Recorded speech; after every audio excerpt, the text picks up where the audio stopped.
As we said in my last podcast, yeah, I think, and I think a lot of you also think, that Ukraine has a really good chance of winning this. And here's our thing that Ukraine is doing, specifically with their military tactics, that's causing them to win. I don't know if you've heard, but what they're doing is kind of ingenious in fighting the war. They're not going after the front line of tanks and armored personnel carriers or anything like that come into their country.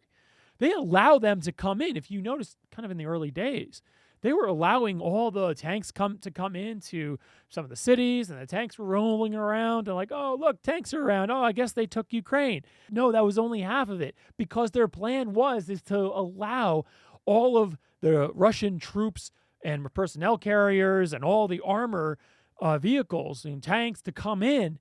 And then they knew that right behind the tanks was all the supply line. So what they did is they attacked the supply line behind the tanks so that the supply line wouldn't be able to feed the tanks with gasoline or diesel fuel. As you're seeing, a lot of Russian tanks are stranded on the side of the road and they're asking locals for fuel.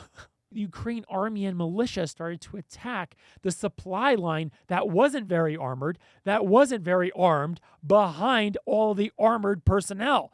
So it's a lot easier just to cut off the snake at the head, and then the snake is nothing without the body. It's like, hey, yeah, you have your fangs and, all the potential to bite, but hey, I cut off your your head.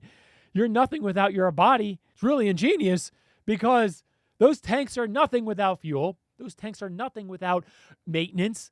Those tanks are nothing without personnel. It's really ingenious.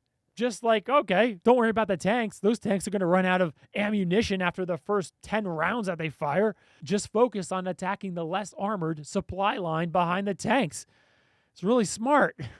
So that's one of the big reasons why they're winning. And also, they're blowing up their own bridges to prevent all of the tanks and armored personnel carriers from coming into the city and taking over the city. And it's also becoming more of spring, and the ground is thawing.